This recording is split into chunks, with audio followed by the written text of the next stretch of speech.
All right, guys, what's going on? It's Jack, and welcome back to another video. I'm gonna be a quote-unquote premature commentator, so to speak, on this one. I know that the open beta is a few days away, and I know I might be talking a little bit soon, but this is actually a video that I wanted to make weeks ago, if not slightly longer ago. So what exactly am I getting at? Well, first of all, I want to say that XDefiant is going to be not just a Call of Duty alternative for Call of Duty content creators and players and pros alike, and competitive players as well, but I'm saying that for a lot of people, it's going to be a damn good replacement. Now, it's not going to be exactly the same as we remember, but that's okay, though, because we kind of had the Call of Duty Kool-Aid back when it was in its prime for years upon years, and truth be told, XDefiant can change things up a little bit more in order to make it slightly closer to Call of Duty without it being Call of Duty. And just in terms of what I'm getting at is I'm trying to say that, like, basically they can make it to where the ultras and the abilities and all that stuff could be earned, as opposed to kind of being on a countdown timer, and then you just do better. You increase the speed on which the time runs out, so to speak, right? You increase, the sand dropping out of the hourglass, so to speak, right? But anyway, at least for competitive settings or something like that, or at least for ultras or something. But anyway, let's get into exactly what I'm talking about. Now, for those of you guys, I know that there's a decent amount of you that are here that are new, and first of all, I'd like to say thank you for for joining my my YouTube adventure, so to speak. I've actually been doing this for a little over 8 years now, and I used to just strictly be a Call of Duty commentator. That's what I did for like 6.5 years or so, maybe even 7, give or take. And after the 6-year point, I started becoming really inconsistent, started doing a whole bunch of things here and there, took a lot of time off, all that kind of stuff. It was around the Black Ops 4 time, and I used to get a good amount of views during the Black Ops 4 era. And as a matter of fact, when Black Ops 4 came out, I actually made 1,000 subscribers, and I was getting a certain consistency and growth on my channel. But somewhere around the middle of Black Ops 4's life cycle, I started noticing that I didn't want to do this anymore. And it didn't, I don't think it had as much to do with YouTube as it had for Call of Duty itself, because I started to see that Call of Duty was things were getting more negative and more negative. And at the end of the day, I ended up becoming a commentator that constantly kept on complaining about the things that they didn't like with Call of Duty, as opposed to talking about positivity, or let's just say other things that I might have wanted to talk about, right? So, I basically decided to basically say, you know what? I'm out. And on that video, that initial video that I made saying that I was done with YouTube at the time, it actually got a good amount of views and actually a good amount of comments. And I was actually very moved by the comments as well. But with that being said, I still stand by with what I felt back then. And I was right, because like, if I continued doing it on, gosh, my brain might be mush right about now if I continued on, regardless of whether or not I would continue to make subs. As a matter of fact, I probably wouldn't. I probably wouldn't make subs or even a good amount of views. You know why? Because at the end of the day, the content would have suffered, and I would have been way too negative, and I wasn't that kind of content creator for the vast majority of my Call of Duty commentary time. I didn't want to be that. It wasn't a good way to go mentally, really. It just wasn't, And I started to notice that there were more and more things going on with Call of Duty, and things that were coming that would end up coming to fruition today. Now, granted, obviously, it wasn't like a perfect vision in terms of what I saw coming with Call of Duty. But once I started to notice more and more things, I was like, yeah, I'm out. And then basically Modern Warfare 2019 was like the last straw, so to speak. I mean, I still played some Cold War, because I do enjoy Treyarch games, but Cold War being Cold War is still something that really, I didn't enjoy it that much, really. I couldn't stick with it. I couldn't stick with it because of everything that was going on with Cold War. So, and Vanguard basically played up to second Prestige. At the end of November, I was done. And I haven't touched a Call of Duty game since in terms of new games. And every once in a while, I went back and played World War II. And then as of more recently, before we learned that all of even the older Call of Duty games are at risk, I got into playing some Black Ops 3. And again, I was starting to kind of get the Call of Duty feel again. And then after that, I just stopped because of, you know, the video that I made, of course, with everything going on. So it's like, yeah, it's not even worth taking the risk. So that's just a quick little rundown in terms of where we were and where we are now. Now, Call of Duty is going to be, I'm calling it now, Call of Duty legitimately will be a replacement for a lot of XDefiant is going to be a good replacement for a lot of Call of Duty commentators out there, Call of Duty content creators, even pro players or aspiring pro players, right? Because there's still a good amount of the community that actually prefers the arcade shooter, and they prefer to be listened to. They prefer to be treated like actual people who actually, you know, buy your product, or are the even if they don't buy your product and the product is free to play. Like, these people are like going to, like, you playing their game, you're basically supporting them. When you're creating content about the game, guess what? You're supporting them. Even if you're talking shit about them, you're still kind of supporting them in some way, shape, or form. Granted, you're supporting yourself, especially if you're making money off of Call of Duty and stuff like that, but you're still kind of supporting them, right? I mean, especially since, well, the majority of us that watch YouTube anyway, granted, there are more and more casuals that do watch YouTube when it comes to the video game of choice that they decide to play for whatever reason. I will say that still the people that are watching YouTube, that are watching streams, that are watching the pros play and all that kind of stuff, we're still in the minority compared to like the super casuals that may have an hour a day at best to play, right?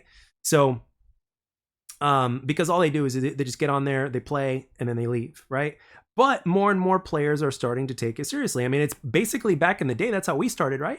We started as playing as casual fans, and then we started looking shit up on YouTube, and then we started looking shit up online, and then we came across all these different content creators and tips and tricks and all that kind of stuff. And the next thing you know, we start turning into players that can be first in their lobby, you know, after game after game after game, getting better KDs, score per minute, you know, doing a lot of the stuff that we see all these commentators do, right? Or these pub stomping people, right? Well, at least the ones that did it legitimately, because there's a sure hell of a lot of them that didn't do it legitimately, whether it's by having a device on operation, or whether it's by cherry picking lobbies, or, you know, reverse boosting, whatever it is.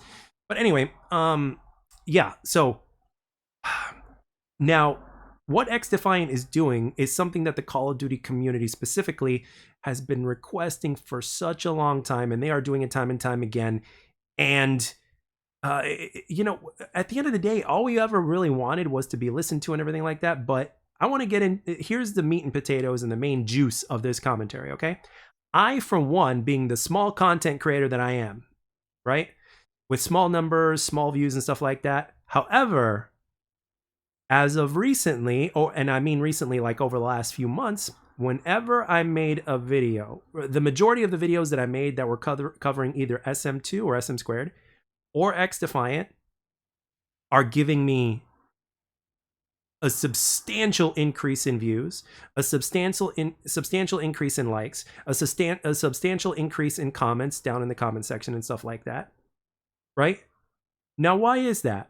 There's two reasons for this. Number one, the people that subscribed to me years ago prefer to watch videos that are anywhere from 7 to 12 or slightly longer or slightly shorter videos that are commentaries talking about an area of interest, right? In this case, particularly being Call of Duty. However, why is it that a lot of people are still watching me, even though it's not about Call of Duty and it's XDefiant? Because Call of Duty players, or Call of Duty people that are interested in Call of Duty are interested in XDefiant. And for a channel like mine, you know, if you go and look back at my views and stuff, just look at my main page, look at my videos, look at the view count and all that kind of stuff, and look at XM squared, look at XDefiant. You know, these numbers are significant. Now, why is that?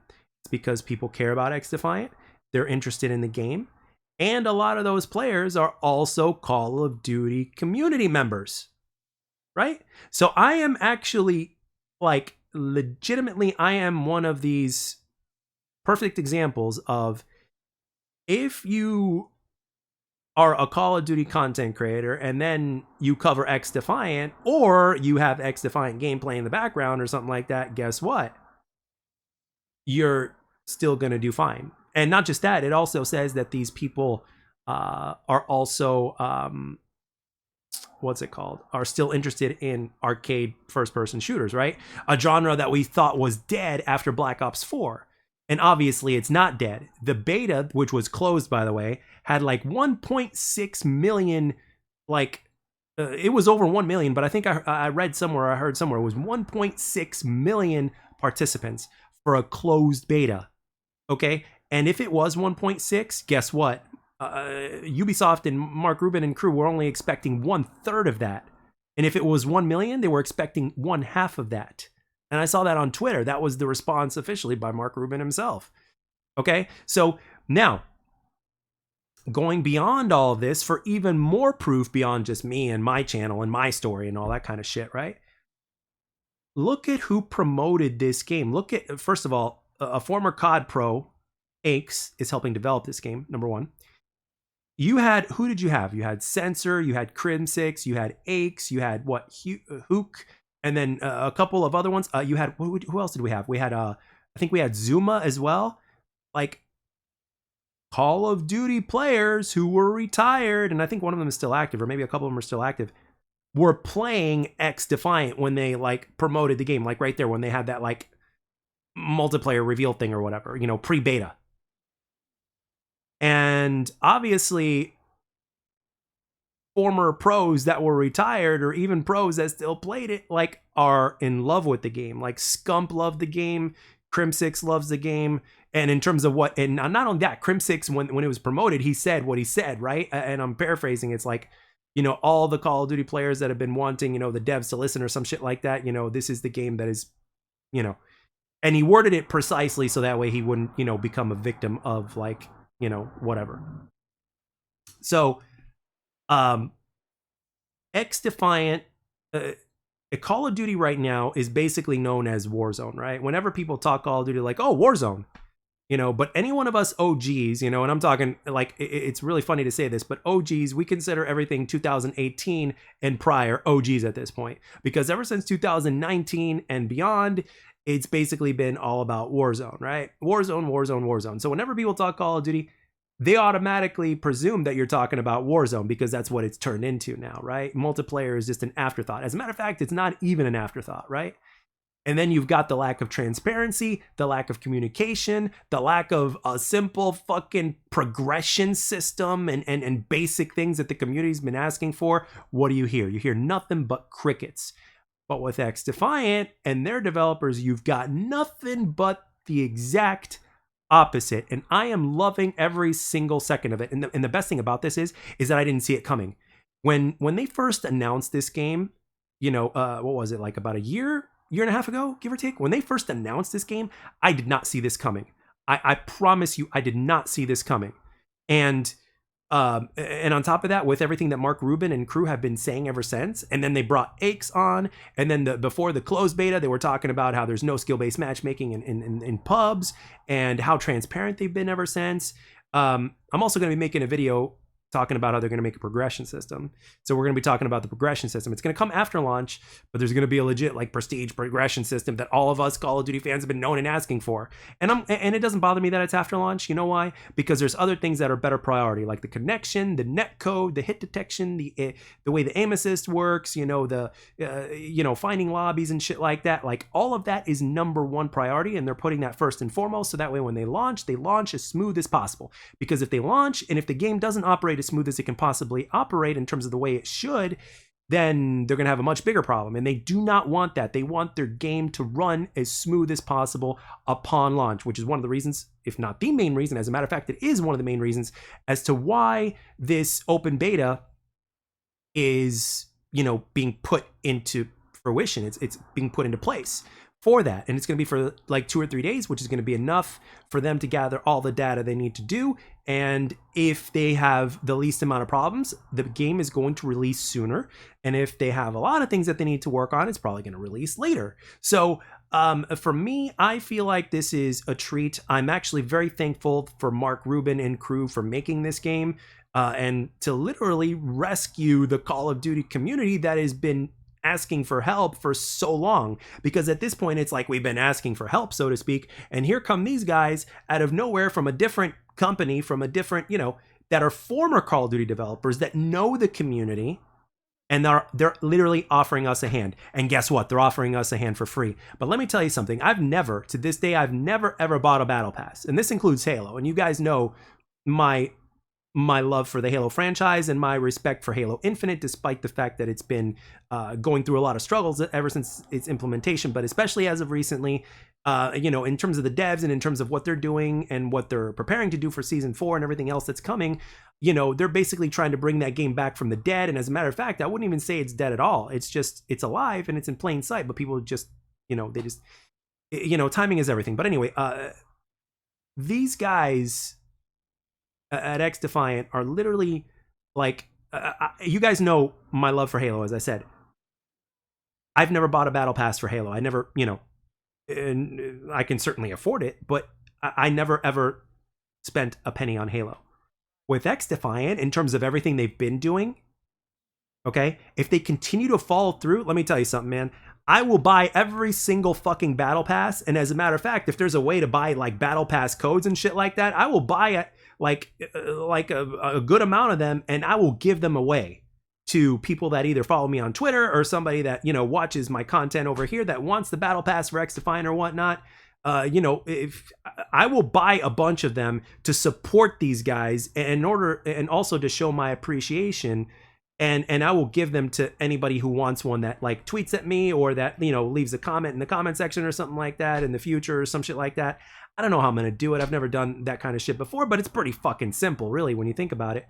But because they're doing all this shit, giving us a quality game for free and taking our feedback and giving us what we want, like they're literally providing us with a great source of entertainment and to a first-person shooter fix in arcade fashion form for free, and all we have to do is play their game, and we support them. And if we buy the battle pass, we go a step beyond. But for me, if they continue to follow through like this, I will buy a bunch of battle passes. Like let's say I normally would spend like what, $70 on an Activision game, right, or somewhere along those lines. I would rather spend $70 on freaking battle passes and say, here you go, guys. Have some battle passes, and then even more like during Christmas, like get a shit ton of them for Christmas, and I'll be like, here you go, guys. Here's free battle pass for XDefiant for everybody, to continue to support these guys and to show them, like giving them a tip and like, hey, saying, hey, thank you very much, showing my appreciation to these guys, because these are the kind of developers, through their actions, these are the kind of developers that choose to be supported, unlike Activision, and their devs. Now, it might not even be the devs' fault at Activision, but the thing is, like, ultimately, you support the devs, you support the company, blah, blah, blah. Okay, so it's like, well, better to support these guys than it would be to support Activision, right? Who doesn't give a damn. Literally, they don't. They don't. And if anybody does anything with Activision or whatnot, I mean, I'm not necessarily saying, I'm not necessarily talking about people that make videos talking shit about Activision and Call of Duty. I'm not going to include them in this. Instead, I'm going to be like, hey, if you got like Activision deals and stuff going on, the truth is you're part of the problem. Because at the end of the day, that company doesn't care about its community. It doesn't care about its players. It doesn't. You want to know the difference? Look at the way Activision has been responding to feedback, and look at the way XDefiant and Mark Rubin and crew have been responding to feedback. And Mark Rubin is the head of this game. He's the executive producer. He's one of the main people in charge. He's more powerful than what David Vonderhaar is for Treyarch. Mark Rubin is up there, and this guy is literally talking himself. He doesn't have to do it himself. He doesn't have to be the quote unquote community manager. Mark Rubin is actually talking to the community himself. He's actually doing these tweets himself. He's actually responded to a few of my tweets himself. Okay? So it's something that he doesn't necessarily have to do. He doesn't, but he chooses to, because he understands, he knows, and he's also one of us. And on top of that, he's also worked for Activision. He's also headed a Call of Duty game before, and he's worked on countless others before. Okay? So this guy truly knows the ins and outs. He understands the community on both sides. He himself is a gamer. So need I say more? So, if they keep going like this, man, these developers absolutely positively on XDefiant deserve the highest amount of players playing their game possible. They would deserve all of their accolades. They deserve to get so many fucking battle passes bought for them and stuff like that. Like, I mean, these guys could do such a good job that I would tweet at Mark Rubin. I mean, if they do a good job, like they're saying and all that shit, it's like, hey, is there anything that we could do to send like donations to you guys or whatnot for just saying thank you or whatever? I mean, I'm serious. I'm not even kidding. So, you know, because again, the Call of Duty community ever since Modern Warfare 2019 have been left in the dark as far as the multiplayer guys go. You know, the traditional multiplayer guys. Seriously. And it's, I mean, sure, it's been a good source of content creation for a lot of guys like Blame Truth and stuff like that, because let's face it, negativity does, I mean, I'm not saying he's being negative for the sake of being negative, but I'm saying like negativity also sparks views and stuff like that, right? Even if you twist it a little bit, right? It makes views. It allows you to continue doing shit on YouTube and stuff like that, because let's face it, I mean, look at the news. The news profits off of negativity. Since when? Like, do you guys see any news channels dedicated to just good news? Or like, let's say you watch your regular news channel, right? The majority of what you will see is stuff that's either dramatic or bad news, right? And then maybe 5% of it at most, you'll see, hey, you know, there will be a brief 1-minute briefing about something good that happened, right? But the majority of it is like negative and stuff like that. Why? Because it captures attention. It's same thing with YouTube, man. So again, call me stupid, call me whatever, but I just didn't want to do that anymore, especially after 2018 when I was doing it more and more, despite the fact that the Call of Duty game that was made was a good COD in Black Ops 4, but there was just so many bullshit things that were going on within it, and you saw it keep getting worse. So it's like, what the hell am I doing? You know, I'm spreading negativity. I don't want to do that. It's making this seem like a job. It's not fun for YouTube. I'm out, you know? So anyway, I know this commentary lasted a little bit longer than normal, but I wanted to talk about this, and I felt that it was important to talk about this. So as of right now, I know it's a little premature, especially since it's pre-open beta and since it's still a little bit of ways away before official launch, but I'm just calling it now. And I'm not even a betting man. I'm not a gambling man at all. I think even if I was rich, I still wouldn't be a gambling man. As of right now, as long as these developers continue to do what they do in the fashion that they've been doing it, they have my full support. In terms of content creation going, I mean, it would always be a pleasure. Obviously, I'm doing a whole bunch of different things as far as content creation goes, but it's always going to be a pleasure making a video talking about XDefiant in one way or another. And as a matter of fact, it's been a while since I looked forward to making it a classic 10-minute or so commentary, give or take, about a first-person shooter that I actually enjoyed, especially one that I was passionate about, like during the days of Call of Duty. So if I'm an example, or if what you've seen on social media in terms of pros probably going to be playing XDefiant as well in the professional scene and stuff like that, and them supporting the game, content creators and streamers alike and all that shit, this is an indication, and it's absolute proof that the game itself has even more potential than we thought it did. And you know how they're getting that potential and how they're making everything happen? They're doing everything the way that they're supposed to be doing it. You know, listening to feedback from the consumer, the fans, the players, blah, blah, blah, all that kind of stuff.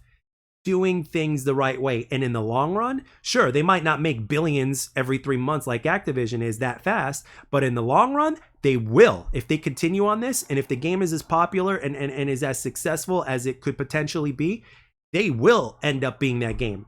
And the only thing that I would say is, if it reaches that point, which optimistically it will, if it gets to that point, or when it gets to that point, I just hope history does not repeat itself, and that these people that are in charge, as well as the guys that are the publishers, not just the devs, but more so the publishers as well, I just hope that they don't forget what it took to get them there in the first place, because that is what happened to Call of Duty. Before COD 4 and before Modern Warfare 2, Activision was not the juggernaut that it was today from a financial basis. And then later on, things after an X amount of years, after the phenomenon was just absolutely huge, after Modern Warfare 2 just blew everything up the way it did, eventually we started seeing a lot of bullshit. We kept on tolerating it, and then it kept on getting worse and worse. And lo and behold, this is where we are with Call of Duty today. And I think I speak for a lot of the community when I say, well, for the community that at least knows Call of Duty and Activision the way we do, you know, I can only speak for myself, but I think I speak for a lot of us when I say we don't like the direction that it's heading in and where it currently is. to put it nicely. I could easily pull a Blame Truth right now and start, talking all sorts of stuff. But I'm not going to do that. You guys already know what it is.